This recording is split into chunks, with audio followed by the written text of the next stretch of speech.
Sorry, recording करना भूल गए थे। हाँ जी, तो फिर ये फाइनेंशियल इंक्लूजन जैसा कि अभी हमने देखा कि 190+ मिलियन जो अनबैंक्ड एडल्ट्स हैं, तो उनको उनको जरूरत होती है ताकि वो फाइनेंशियल लिटरेट होएं। और जो पॉवर्टी, क्योंकि अब इनकम गैप इतना हो जाता है कि वो काफ़ी सर्विस उनको उन तक पहुंच नहीं पाती, तो जिस वजह से वो अनएम्प्लॉयड रह जाते हैं। पॉवर्टी आती है फिर वहाँ पे, फिर उनके काफ़ी हेल्थ इशू और अदर इशू भी आते हैं फिर, तो ताकि ये इशू कवर हो जाए। और रूरल रूरल नेग्लेक्ट, क्योंकि बैंक ऐसे काफ़ी एरिया, रिमोट एरियाज है जहाँ पे बैंक अपनी सर्विस प्रोवाइड नहीं कर पाते। काफ़ी रीज़न होते हैं, रोड अच्छा नहीं होता, इंटरनेट कनेक्टिविटी नहीं होती, इलेक्ट्रिसिटी नहीं प्रॉपर मिल पाती वहाँ पे, इस वजह से बैंकिंग वहाँ पे अपने फंक्शन नहीं कर पाता। और जेंडर इनइक्वालिटी, अब इंडियन गवर्नमेंट भी अब वुमेन को इतना इनकरेज कर रही है हर चीज़ में। पार्लियामेंट में सीट प्रोवाइड कर रही हैं, अब इलेक्शन होते हैं उसमें भी सीट रिजर्व करवाते हैं, हर चीज़ में। तो इसमें भी गवर्नमेंट वुमेन को लेके साथ चल रही है ताकि वुमेन भी हमारी आगे चले। और इंडिया हम जानते हैं कि एक ग्रोइंग इकोनॉमी है, तो इसमें जहाँ पे जब इतने सारे पीपल है तो सबका देखना है, तो सबको इकट्ठा साथ लेके चलने के लिए ये एक माइक्रो फाइनेंस सर्विस प्रोवाइड करते हैं, जिससे ताकि जो वुमेन है अपने घर बैठे कुछ उनको बिजनेस करना हो, अपने घर पे कहीं और जॉब नहीं कर सकती वो, या फिर कहीं बार किसी बड़े सिटी में नहीं जा सकती वो, तो उनको अपने लो स्केल पे बिजनेस स्टार्ट करना हो तो उसके लिए माइक्रो फाइनेंस की सर्विस को अवेल करेंगे। और जो रूरल एरियाज पीपल होते हैं जहाँ पे काफ़ी चीज़ें सर्विस नहीं पहुंच पाती as compare to big cities, तो वहाँ भी वो अपने इस सर्विस का फायदा उठा के अपने छोटे लेवल पे बिजनेस स्टार्ट कर सकते हैं, जिससे वो सेल्फ एम्प्लॉयड हो जाएंगे। और इसका क्या रोल होता है बिजनेस ग्रोथ में? एक कैपिटल मिलेगी उनको, कैपिटल यानी कि फंड, जिससे बिजनेस स्टार्ट करते हैं, अमाउंट होती है जो एक कैपिटल उसको ही बोलते हैं। तो जो भी ये स्मॉल लेवल पे बिजनेस स्टार्ट करेंगे तो उसको एक स्टार्टअप कैपिटल मिलेगा। और जैसा कि एग्रीकल्चर बेस्ड इकोनॉमी है हमारी, तो अब किसी को कोई बीज खरीदना हुआ, पेस्टिसाइड खरीदना हुआ, या कोई छोटा मोटा कोई और उसके एग्रीकल्चर एरिया में कोई भी उसको चाहिए सामान, टॉर्च लगा लो। अब रात को जैसे खेतों में जाते हैं पानी वगैरह देने या फिर कुछ और करने, तो फिर वहां पे उनको टॉर्च या फिर छोटा मोटा मतलब कुछ भी लगा लो, जैसे 10,000 तक के अमाउंट का भी लोन मिल जाता है इस माइक्रो फाइनेंस सर्विस से। इरिगेशन के लिए उसको कुछ उनको कुछ चाहिए, या फिर अपने खेत में कोई टुंटी लगवानी हो उनको, या कुछ और भी छोटे मोटे जिनके लिए, ताकि वो बड़े स्केल पे लोन ना ले, उनको छोटे पे ही उनको काम चल जाए। और वुमेन जैसा कि जानते हैं कि 75% इसकी बोरोर वुमेन ही होती हैं, तो इसलिए ये उसको वुमेन को बिजनेस में ग्रोथ करने में हेल्प करता है। और इनफॉर्मल बिजनेस जो होते हैं उनको एक्सपेंड करेंगे, जो छोटे लेवल पे जैसे कार्ट हो गया, कोई छोटे हम देखते हैं कि अपने हमारे रूरल एरिया में या फिर लोकल एरियाज में काफ़ी शॉप्स ऐसी होती है जैसे जहाँ पे कुछ ऐसे सामान मिल जाते हैं, कोई छोटे छोटे माइक्रो टाइप की, जैसे कोई ऑर्नामेंट हो गया, कोई की चेन की रिंग हो गया, जो कभी कभार हमको शहरों में नहीं मिल पाती। और जो ये होते हैं जिनको बोलते हैं micro small medium enterprise, handmade industry होती है, जो कॉटन इंडस्ट्री होती है, क्योंकि ये जो जैसे टोकरी बनाते हैं, अब वो उनका बड़ा इतना सेटअप तो होता नहीं कि वो अपने आप को ज्यादा बड़े स्केल का एक्सपेंड कर पाए। उनका छोटा छोटा सेटअप भी होता है उनका, तो इसलिए उनको भी फंडिंग के लिए इस पे डिपेंड होना पड़ता है, तो वो इससे अपना बिजनेस थोड़ा बढ़ा सकते हैं और उसमें हेल्प मिल जाती है उनको। माइक्रो फाइनेंस है जो ये वर्क कैसे करता है, इंडिविजुअली भी वर्क करता है ये, और ग्रुप में भी। अब जैसे ग्रुप बना लेते हैं कुछ लोग, सेल्फ हेल्प ग्रुप होता है, किसी 4-5 लोगों ने मिलकर कोई अपनी बिजनेस स्टार्ट कर रहे हैं, तो उनको आगे उसको बिजनेस को बढ़ाने के लिए चाहिए थोड़ी फाइनेंशियली सर्विस, तो वो इसके थ्रू हेल्प ले सकते हैं। या फिर कोई इंडिविजुअल है, कुछ अपने अपने लेवल पे, लोकल लेवल पे कोई किसी ने शॉप स्टार्ट करी, किराने की शॉप की उसने, तो उसको सामान लेकर आना उसमें थोड़ा सा, तो उसके लिए भी वो माइक्रो फाइनेंस के थ्रू अपने आप को हेल्प कर सकता है। इसके अंदर पहले थोड़ा उनको फाइनेंशियल लिटरेसी दी जाएगी, फिर उनको मिल जाती है ये सर्विस। और इसकी प्रोसेस भी इजी होती है, कोई इसमें कोई ज़्यादा डॉक्यूमेंटेशन वर्क या फिर कोई ज़्यादा पूरी इतनी वो नहीं होती। सिर्फ आप अप्लाई करो और आपके एक बार आपके घर पे विजिट करने आएंगे बैंक, जो भी ये माइक्रो फाइनेंस इंस्टीट्यूशन होते हैं जहाँ से हम लोन लेंगे, और फिर आपको लोन मिल जाएगा। और अब तो ये ऑनलाइन भी मिल जाता है, डिजिटल भी आपके अकाउंट में पैसे आ जाते हैं डायरेक्ट, और आप भी जब रिपेमेंट करोगे तो भी आप डायरेक्ट उस बैंक के ही अकाउंट में करोगे, जो भी जिससे भी आप लोन लोगे, यानी कि जो नॉन ये होता है माइक्रो फाइनेंस इंस्टीट्यूशन, जैसे उज्जीवन स्मॉल बैंक हो गया, देखा होगा अपने एसकेएस बैंक है, वो इंडिया में काफी largest micro finance institution bank है जो ये सर्विस प्रोवाइड करते हैं। विद इन वीक आपका लोन अप्रूव हो जाता है ये। फिर आप अपना काम इजीली स्टार्ट कर सकते हैं। ताकि इसको लो लेवल पे भी बूस्ट करने के लिए इसीलिए माइक्रो फाइनेंस टर्म इंट्रोड्यूस की गई थी ये पहले 1970s के बाद, जैसे जैसे फिर इसको 1980s में फिर नाबार्ड में।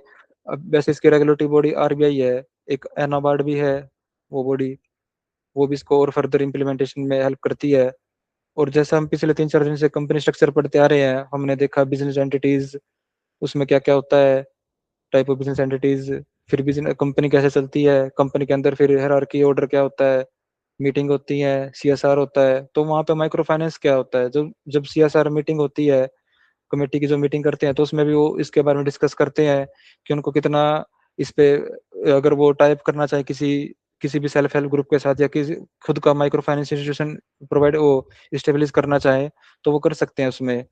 तो इसलिए मीटिंग में वो पहले सीएसआर मीटिंग जब भी होती है ये, तो उसमें वो इसको डिस्कस करते हैं कि अगर उन्होंने पिछले फाइनेंशियल ईयर में उन्होंने जो भी इस पे स्पेंड किया सॉरी, तो वो उस पे से उनको कितना रिटर्न आया, कैसे उसको इम्प्लीमेंट हुआ, कितने लोगों तक उसकी रीच हुई, उसके आउटकम टोटल आउटकम क्या रहे उसके, वो सब चीजें इस मीटिंग में वो देखते हैं। और इसकी प्रोसेस होती है वो इजीली होती है, जैसे कोई भी इंडिविजुअल 18 to 65 ईयर्स इसको ले सकता है, या फिर कोई ऑलरेडी माइक्रो एंटरप्राइज है वो इसको ले सकती है। और वुमेन सेल्फ हेल्प ग्रुप होते हैं। सेल्फ हेल्प ग्रुप से आप लोग क्या समझते हैं वैसे, क्या कोई बता सकता है मुझे सेल्फ हेल्प ग्रुप क्या होते हैं?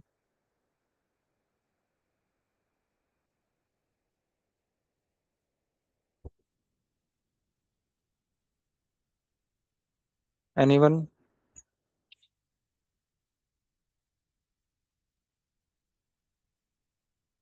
क्या हुआ, आज रिस्पॉन्स नहीं दे रहे आप लोग? या लेक्चर बोरिंग लग रहा है मेरा?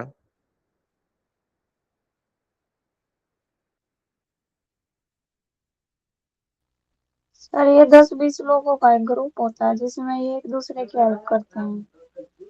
अच्छा, और क्या क्या हेल्प करते हैं इसमें, किस तरह से हेल्प करते हैं एक दूसरे की?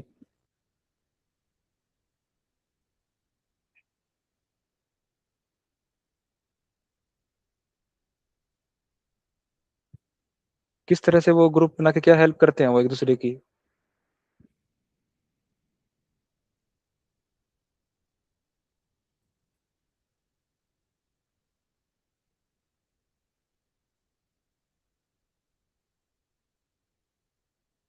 नहीं पता?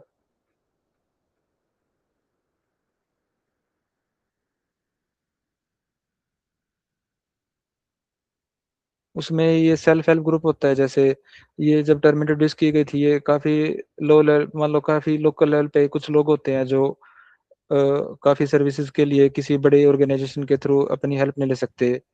तो इन सिंपल टर्म में समझते हैं इसको कि ये तो बस ये होता है कि मेनली इसका फोकस ये होता है कि जो इसके मेंबर होते हैं, चाहे उसमें 2 मेंबर हो जाए, चाहे 5 हो, चाहे 10 हो, चाहे 20 हो, वो आपस में मिलके एक ग्रुप बना देते हैं, ताकि उनको उसमें एक दूसरे की, जब भी उनको जैसे किसी को फाइनेंशियली जरूरत है तो उसमें अपने वो पहले डालते हैं इकट्ठे। तो किसी को अगर इंस्टेंटली जरूरत होती है तो वो उसमें से निकाल के अपने यूज के लिए ले सकता है उसको। बस मेनली इसका ही होता है कि एक दूसरे के ग्रुप के मेंबर को जब भी इनको फाइनेंशियल नीड होती है तो वो उसमें हेल्प करते हैं एक दूसरे की, ताकि किसी एक पे बर्डन ना आए ज्यादा, और सबका कंबाइन बर्डन, और किसी को ज्यादा किसी पे पता भी ना चले कि उसको ज्यादा फाइनेंशियली उसको लॉस हुआ है या फिर उसने ज्यादा दिया है अपना। और जॉइंट लायबिलिटी ग्रुप, इन ये भी एक इसी तरह से सेम टर्म है, जो ग्रुप एक दूसरे से ऐसे जुड़ा हुआ कि जो एक पे, जैसे कहते हैं कि अब घर की बात चल रही थी, तो एक मुसीबत आएगी तो सब उससे इफेक्टेड होंगे। तो इसी तरह इसमें भी अगर कोई किसी एक पे मुसीबत आ रही है या किसी को एक पे जरूरत है तो बाकी सब मिलकर उसकी हेल्प करेंगे। और एमएसएमई की डेफिनेशन तो पता होंगे आपको, बता देंगे माइक्रो स्मॉल मीडियम एंटरप्राइज की डेफिनेशन क्या है, जो गवर्नमेंट ने भी लेटेस्ट अभी पीछे चेंज हुई थी 2025 में बजट में। क्या कंसेप्ट है माइक्रो स्मॉल मीडियम एंटरप्राइज?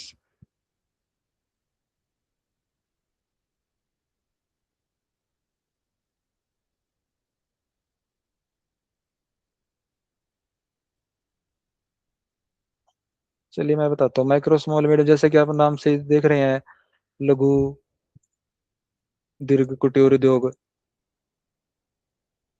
एक मिनट, वो कहाँ गया?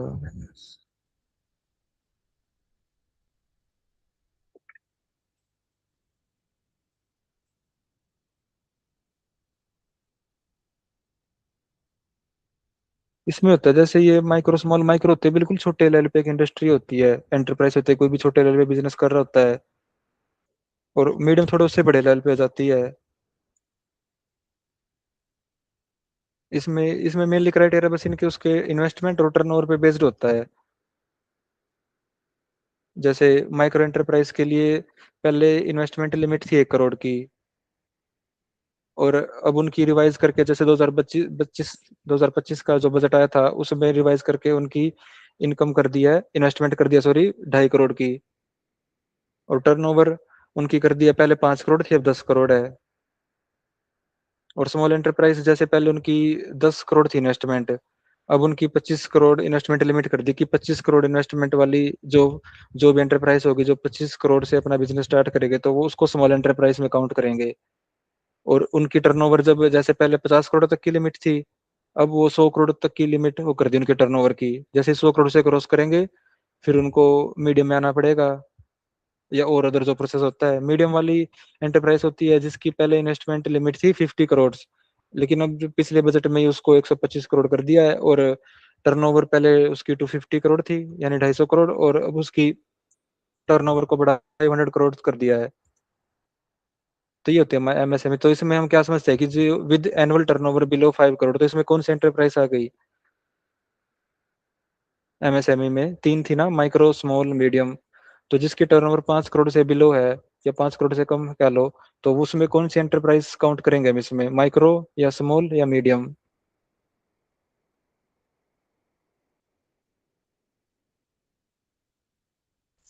Micro sir. Very good. एक ही बच्चे पार्टिसिपेट कर रहा है, बाकी नहीं कर रहे भाई। हाँ, तो माइक्रो यानी कि जिसकी टर्नओवर जो भी माइक्रो इसमें से जो भी एंटरप्राइज होगी जिसकी टर्नओवर 5 करोड़ से बिलो होगी तो वो इसको अवेल कर सकते हैं। और रूरल और सेमी अर्बन एरिया होते हैं जो, वहाँ पे जिनकी कोई फॉर्मल जिनको कोई पहले बैंकिंग सर्विस का कोई अता पता नहीं होता, उनको ना बैंक में कभी जाते हैं ना उनके क्या पता बैंक में खाते भी ना होते हो, तो वो भी इस सर्विस को अवेल कर सकते हैं। प्रोसेस सिंपल ही है, आप बैंक में ये जो माइक्रो फाइनेंशियल इंस्टीट्यूशन होते हैं इनमें जाएंगे, वहाँ पे आपको थोड़े बहुत केवाईसी वगैरह और आधार कार्ड से आपका रजिस्ट्रेशन हो जाएगा, और फिर आपके एमएफआई ऑफिसर आपके घर पे या फिर जहाँ पे आप बिजनेस करना चाह रहे हो अपनी शॉप वगैरह पे, वहाँ पे विजिट करेंगे। और फिर विद इन 3 और 7 डेज आपका लोन अप्रूव हो जाएगा, आपके अकाउंट में पेमेंट आ जाएगी, फिर आप अपना बिजनेस इनिशिएट कर सकते हैं आगे। और इसके लिए जो एक रेगुलेटरी बॉडीज है, अब जैसे कोई भी कंपनी है, कोई भी बिजनेस है या फिर कोई भी चीज है, तो उसके लिए कुछ तो गवर्नमेंट कुछ तो करेगी ना, कि ताकि कोई उस पर वॉच ओवर रखे। अब ये तो है नहीं कोई अपनी मनमानी कर लेगा अपना, कोई भी किसी ने फाइनेंस सर्विस ले लेके, और उसको भी उनको भी चाहिए ना कोई हमारे ऊपर भी कोई बॉडी हो, रेगुलेटिंग अथॉरिटी हो। तो इसके लिए इंडिया में एक आरबीआई है, reserve bank of India, the apex bank, इसको द बैंकर्स बैंक भी कह देते हैं। तो ये इसको इसको रेगुलेट करते हैं, इसकी जो गाइडलाइन होती है इसके अकॉर्डिंग इनको चलना होता है।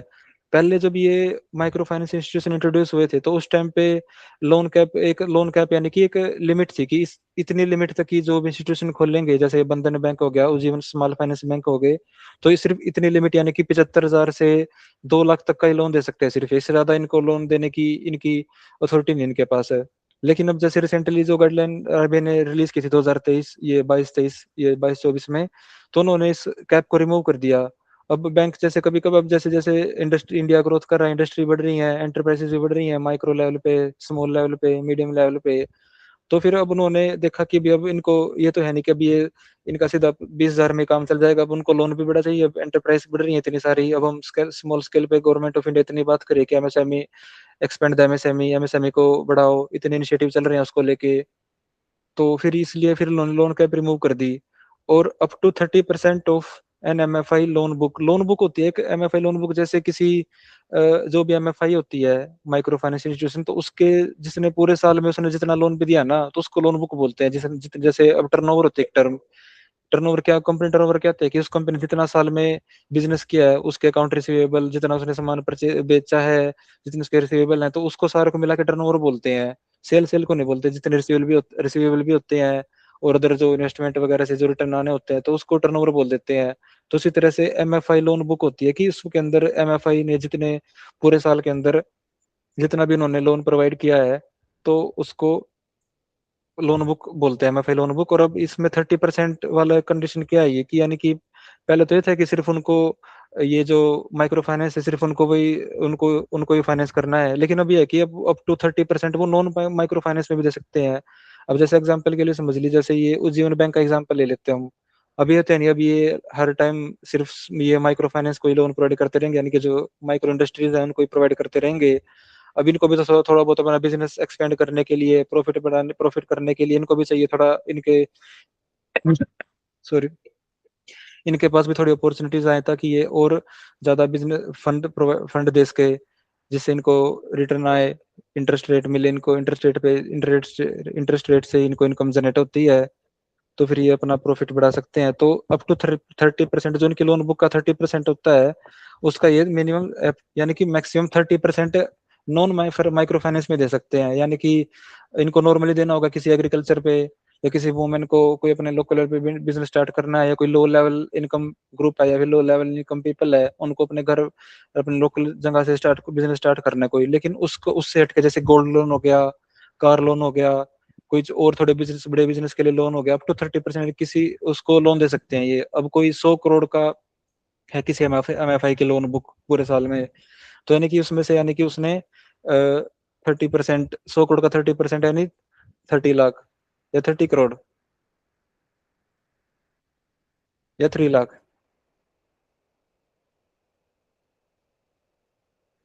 कितना होगा एमएफ ये 100 करोड़ का 30%? 3 लाख। 3 लाख? कौन बोला ये 3 लाख?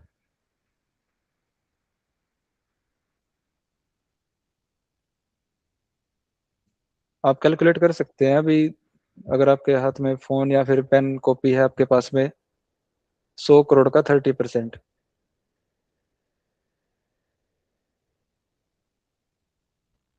30 करोड़ सर। 30 करोड़, तो यानी कि वो 30 करोड़ तक का जो उनको लोन देना होता है, वो 30 crore other non micro finance services दे सकते हैं।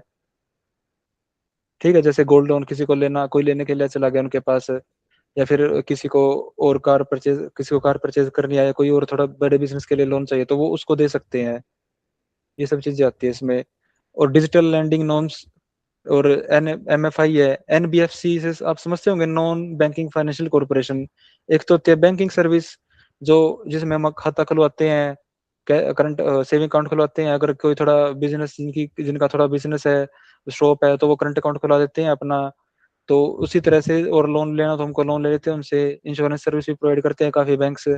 तो जो इनसे हटके जो सिर्फ लोन लोन नॉन बैंकिंग यानी कि जो ऐसी सर्विस नहीं प्रोवाइड करते, उनमें आपको ये नहीं कि आपको सेविंग अकाउंट खुलवाना पड़ेगा, वो सिर्फ फाइनेंशियल सर्विस प्रोवाइड करते हैं, नॉन बैंकिंग फाइनेंशियल कॉर्पोरेशन, वो एनबीएफसी होती है।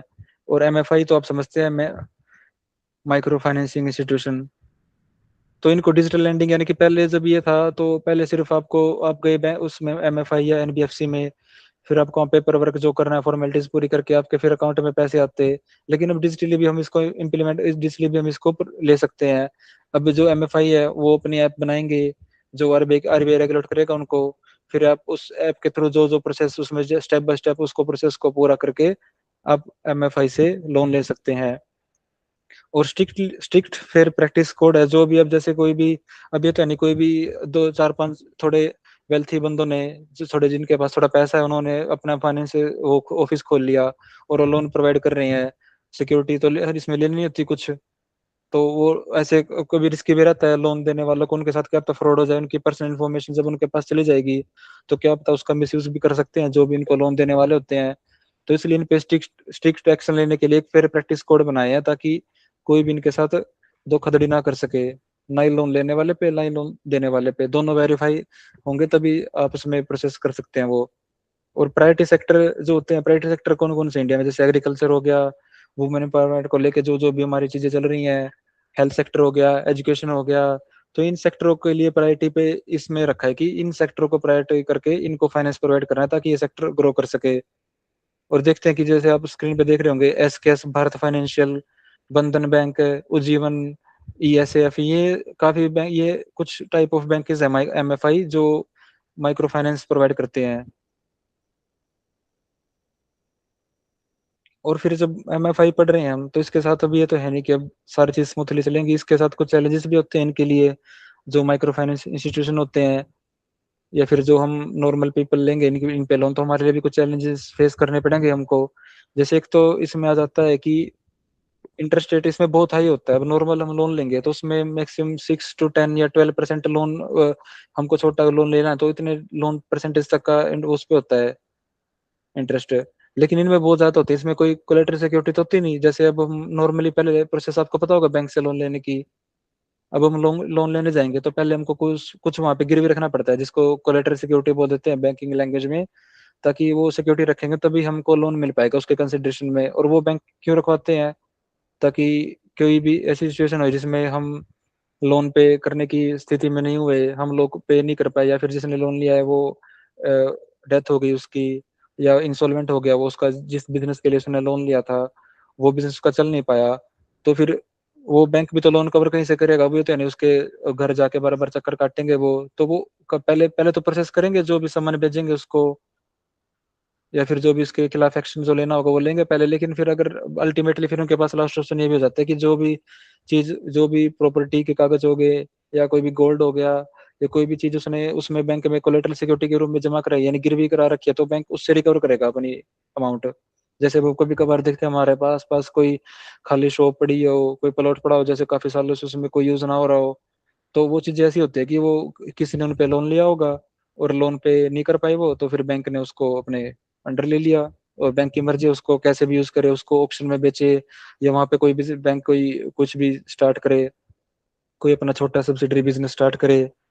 और डिजिटली डिवाइड होता है जैसे भी ये इसमें, कि काफी लोगों को डिजिटली, पहले तो बहुत लोगों को फाइनेंशियली जो लिटरेसी हो, काफी लोगों को है नहीं वो, जो जिस चीज के लिए माइक्रो फाइनेंस इंस्टीट्यूशन जो ये सर्विस स्टार्ट की है। लेकिन अब उनको डिजिटली भी नहीं उनको पता, क्योंकि वहां तक नेट कनेक्टिविटी इतनी नहीं पहुंच पाई स्मूथली, या फिर उनके हाथ में स्मार्टफोन नहीं है, जिस वजह से उनको इन सारी चीजों प्रोसेस का नहीं पता होता। और इसमें रिस्क भी है काफी। रिस्क तो रहते हैं जब इंटरेस्ट रेट ज्यादा होगी, और क्या पता कोई ऐसा बिजनेस स्टार्ट करो, इनके पास लोन तो चलो देंगे लेकिन क्या पता वो बिजनेस ना चल पाया, तो फिर उसमें रिस्क फैक्टर भी काफी है। उनको लोन, उनकी अमाउंट जाएगी और उनका बिजनेस जाएगा।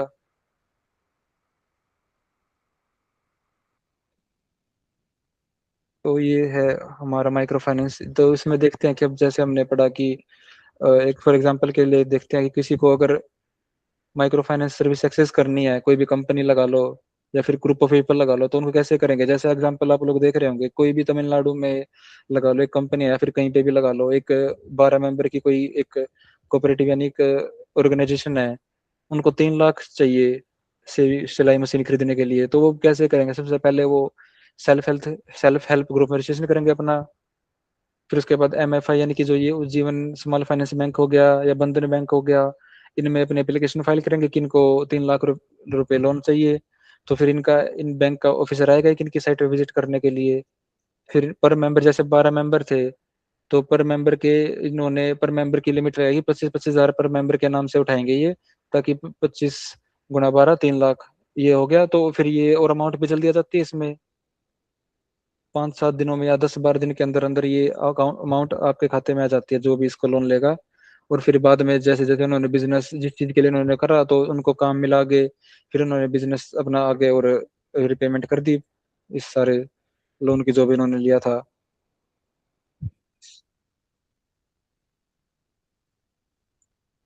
और इसमें देखते हैं हम थोड़ा इनकम इनक्वालिटी से, इनकम इनक्वालिटी को कम करने के लिए भी एक तरीके से ये बहुत हेल्प करता है। जैसे जैसे अब देखते हैं कि हम अमीर और गरीब में बहुत फर्क होता है इंडिया में लगा लो भी, क्योंकि इतनी ज्यादा पॉपुलेशन है। अभी तो है नहीं सब कोई अमीर ही है, काफी मिडिल क्लास भी मिलेंगे, काफी लो इनकम क्लास पीपल भी मिलेंगे, तो उनके बीच एक गैप होता है। क्योंकि इंडिया में मेजर नंबर ऑफ पीपल हैं लो इनकम ग्रुप वाले, और जो सिर्फ लेस नंबर ऑफ पीपल हैं जिनके पास हायर इनकम है, जो अच्छी इनकम वाले हैं वेल्थी पीपल है, वो सिर्फ बहुत कम होते हैं। तो इसलिए उस गैप को कम करने के लिए एक माइक्रो फाइनेंस सर्विस प्रोवाइड करते हैं, ताकि जो चाहे कोई अपने लो लेवल पे बिजनेस स्टार्ट करे, या थोड़े अपने बिजनेस लो लेवल वाले ऑलरेडी स्टार्टअप बिजनेस को थोड़ा और बढ़ाना चाहे कोई भी, तो उसके लिए ये हेल्प करता है माइक्रो फाइनेंस। इसमें जैसे फार्मर को हो गया, शॉपकीपर हो गए, किराना वाले हो गए, उनको करेंगे ये हेल्पफुल। और जिससे फिर जब सारे सारे ही लोग इंगेज होंगे इस चीज में, बिजनेस में,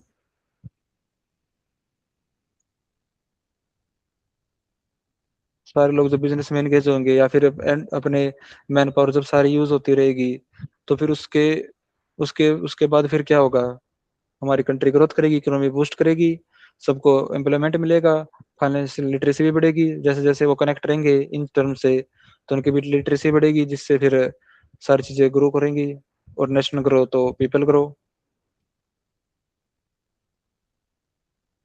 वैसे कुछ चैलेंज भी फेस किए जाते हैं, कोई कंपनी होगी और एमएफआई होगी जो हम पढ़ रहे हैं ये, जैसे एक तो इसमें ये होता है कि आपने भी देखा इंटरेस्ट रेट बहुत ज्यादा ही होता है, और कभी कभार जैसे लोग काफी लोन पे लोन लिए जाते हैं और पे नहीं करते, तो फिर वो भी इनके इनको फिर डेट बढ़ाता है इनके ऊपर, वो भी फिर इनकी अमाउंट को कम करते रहते हैं। जैसे कोई लोग कोई किसी ने एक बार लोन लिया, वो पेमेंट नहीं की, फिर उसने फिर दूसरा फिर लोन लिया कहीं और से, तो ऐसे ऐसे फिर उसकी भी इंसॉल्वेंसी बढ़ती जाती है। और काफी लोगों को पता नहीं होता, और क्लाइमेट भी बहुत मैटर करता है अपना, जैसे नेचुरल कोई भी इंटरवेंशन होगी, नेचुरल डिजास्टर कुछ भी हो गया, कोई भी छोटे लेवल, तो उसका तो पहले ही लॉस था, और तो उसका और लॉस हो गया तो वो पेमेंट नहीं कर पाएगा, तो इसलिए काफी चैलेंज भी होते हैं इसमें। इंडिया में आरबीआई है जो इसकी मेन रेगुलेटरी बॉडी है इस माइक्रो फाइनेंस को लेके, और फिर नाबार्ड है एक, नाबार्ड से आप समझते होंगे, national bank for agriculture and rural development, तो ये भी एक आरबीआई की सेटअप की हुई बॉडी है, बाद में इसको अपनी अलग से ऑटोनोमस बॉडी बना दिया गया था, जो ये एग्रीकल्चर हो गया, और एग्रीकल्चर रेगुलेशन के लिए एक बॉडी है, डेवलप बैंकिंग बॉडी है ये, तो ये भी इस माइक्रो फाइनेंस को बूस्ट करने के लिए एक एक्स्ट्रा इनिशिएट करती है। जैसे कोई भी माइक्रो फाइनेंस को री फाइनेंस करना हो किसी को, तो उसको सेल्फ हेल्प ग्रुप से लिंकेज करती है ये। सिडबी हो गया, small industry and development finance, small industry and development bank of India, ये भी एमएसएमई हो गए जो, और एमएफआई को रिफाइनेंस करने में हेल्प करती है। इंडिया में लीडिंग बैंक जैसा जैसा देखा आपने, क्रेडिट ये बंधन बैंक हो गया, उज्जीवन स्मॉल फाइनेंस बैंक हो गया, ये सब है इसमें, जो इंडिया में फिलहाल देखते हैं कि एसकेएस हो गया, ये बैंक है जो micro micro finance institution service provide कर रहे हैं। ये बैंकिंग से हटके होती है एक तरीके से। बैंक में तो क्या होगा, आपका खाता खुलेगा, आप डेली अगर आपको सेविंग अकाउंट है तो आप महीने में या 2 महीने में या जैसे भी आपको टाइम लगता है आप सेव कराओगे या रुपए निकलवाओगे, और या फिर करंट अकाउंट ओपन करवाओगे या फिर और सर्विस लोगे बैंक की। लेकिन में ये ऐसी वो नहीं होते काम इनका, इनका सिर्फ ये फाइनेंस प्रोवाइड करना होता है वो माइक्रो लेवल पे। जैसे मान लो ये नहीं कि लोन लोन की बात हो रही तो यहाँ पे सीधा कहीं कहीं लाखों करोड़ों की बात होगी, किसी को 5,000 के लिए 5,000 का भी लोन चाहिए तो वो भी एमएफआई के थ्रू ही अपना काम पूरा करेगा, किसी को 10,000 चाहिए या किसी को 50,000 तक भी चाहिए तो वो इसके थ्रू लेगा। अब तो इसकी कोई लिमिट नहीं है, अब तो कितनी लिमिट तक के लोन दे सकते हैं, लेकिन फिर भी बैंकिंग ज्यादा, ये जो एमएफआई होती है ज्यादा बड़े लोन देते नहीं है, क्योंकि फिर उसमें रिस्क फैक्टर भी काफी होता है, क्योंकि कोलेटरल सिक्योरिटीज में जमा नहीं करानी होती कुछ, कुछ भी इसमें प्रॉपर्टी या कोई डॉक्यूमेंट कोई गिरवी नहीं रखा जाता इसमें, तो इसलिए फिर बैंकिंग का भी थोड़ा रिस्क फैक्टर अपना सेफ रखने के लिए वो ज्यादा लोन देते नहीं, ज्यादा अमाउंट तक, वो सिर्फ 2-3 लाख तक की लिमिट रखते हैं ताकि वो अपना रिस्क फैक्टर कम कर रख सकें। लोन भी देना है फिर उनको ताकि सारे ग्रो करें, नेशन ग्रो करे।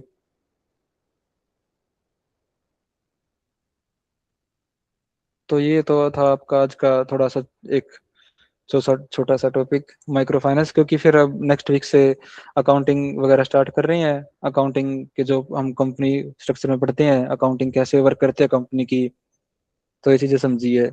और ये जो एमएफआई होती है, हाँ मेनली कंपनीज एक्ट हमने पता है 2013, तो उसके सेक्शन 8 के थ्रू ये रजिस्टर होती है। अब किसी को कोई बिजनेस स्टार्ट करना हो, अब चलो आप लोग अपनी बातें करें, अब आप लोगों को कोई बिजनेस स्टार्ट करना हो तो आप लोग क्या सोचेंगे, क्या बिजनेस करना चाहिए आपको?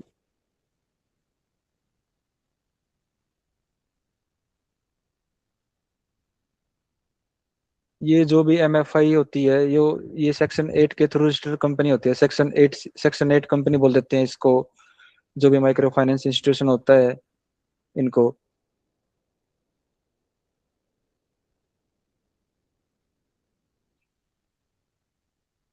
माइक्रो लेवल पे इनको फाइनेंस प्रोवाइड करना होता है। इसमें फार्मर हो गए, या किसी को सिलाई मशीन खरीदनी हो, किसी को गाय भैंस या किसी को कार्ड खरीदना हो अपना, तो वो इसके थ्रू अपने लोन ले सकते हैं, जिसमें उज्जीवन बैंक हो गया, बंधन बैंक हो गया, एसकेएस बैंक हो गई, ये जो है ये माइक्रो फाइनेंस प्रोवाइड कराते हैं। एमएफआई बोलते हैं, micro finance institution.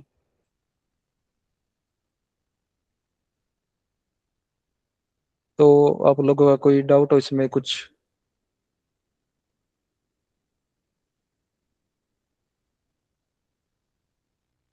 No sir. समझ में आया सारा आज? Yes sir. Yes sir. तो फिर सर ने आपको कल, हरप्रीत सर क्या हुआ, आज बच्चे नहीं आए क्या क्लास के अंदर? नहीं सर आज 4 ही थे सर आज। सुबह से 4 ही थे क्या आप? हाँ जी, पहले 3 थे, फिर हाँ। बाद में आए 4। ओके, मौसम है, साक्षी है, जानवी है, नाइस यार, बच्चे अच्छे हैं सारे के सारे। हाँ जी। सो फिर आज माइक्रो फाइनेंस के बारे में पढ़ा। Yes sir. कैसा रहा मौसम? माइक्रो फाइनेंस लोन लेना समझ आया? जानवी, लोन लेना समझ आया? Yes sir. Yes sir. है ना, अब पता चला ना कि कंपनीज कैसे लोन लेती हैं फ्री में। Yes sir. ओके। शिवानी, जी सर। सेक्शन 8 कंपनीज कैसे हेल्प करती हैं सिस्टम में, समझ आया आपको? हाँ माइक्रो जी सर। फाइनेंस थोड़ा सा अब क्लियरिटी आ रही है कि हाँ कैसे जी कैसे सर। कंपनीज अपने आप को एक्सपेंड करती हैं, स्केल करती हैं। चलिए हरप्रीत सर, कोई नहीं, कैरी ऑन सर। ठीक है, मैं तो देख ही रहा था क्लास में कैसे चल रहा है। हाँ जी सर, वैसे हो गया सर अपना ये आज का टॉपिक। ओके, ठीक है। तो अपना मंडे को असाइनमेंट सबमिशंस है ना, असाइनमेंट मैंने दे दिया था, या फिर मैं ग्रुप में डाल दूंगा, वो असाइनमेंट जरूर करना है सभी को। और मंडे से हमारा अकाउंट्स का पार्ट शुरू हो जाएगा। ठीक है। हाँ जी सर। Okay sir. ओके।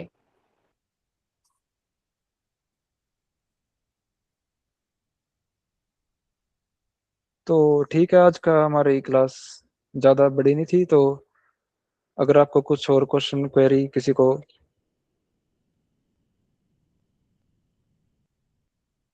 कोई असाइनमेंट्स के रिगार्डिंग या इस टॉपिक के रिगार्डिंग कोई क्वेश्चन पूछना हो किसी को,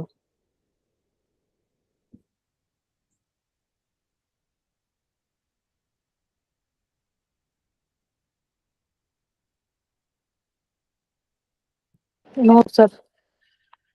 ओके तो ठीक है, फिर अपनी क्लास करते हैं यहीं पे रैप अप। बाकी असाइनमेंट्स रखना सभी सर, मंडे को रेडी रखना।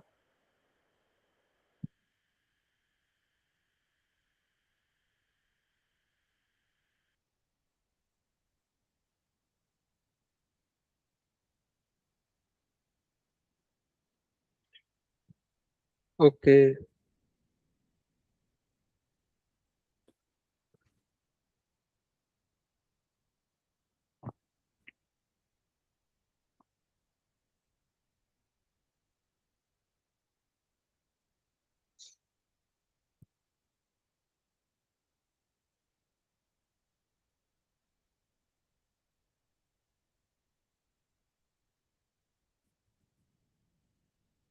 ओके सर, क्लास होगी सर, मैं कर दूं बंद इसको? कोई नहीं हरप्रीत सर, मैं लेता हूँ 5 मिनट, चलो ठीक है, कोई नहीं। सो तो जानवी, आज रैप अप करते हैं क्लास को थोड़ा सा। चलो, सर लीव कर ही गए चल लग से। लीव करेंगे सर वो तो। कोई बात नहीं हरप्रीत, आज क्या पढ़ाया था इनको ना, असाइनमेंट यहाँ पे डाल दियो। अच्छा, तुमने वो की थी, क्या कहते हैं, ऑनलाइन रिकॉर्डिंग करी थी आज? हाँ जी की थी, रिकॉर्डिंग ऑन कर ली थी मैंने। अब रिकॉर्डिंग ऑफ करती हूँ। ठीक है। ठीक है सर। ठीक है, ठीक है। और सब ओके रहा आज के दिन? हाँ जी ठीक रहा जी। एग्जाम्पल के साथ पढ़ाया, गामा ने काम किया? हाँ गामा ने क्या, फिर थोड़ा क्लाउड एआई से थोड़ा और ठीक मिला कंटेंट वैसे तो। ओके, ठीक है। हाँ जी। ठीक है, कोई नहीं। सोनी, और उसमें अभी बंद कर दे रिकॉर्डिंग को तो। ओके जी।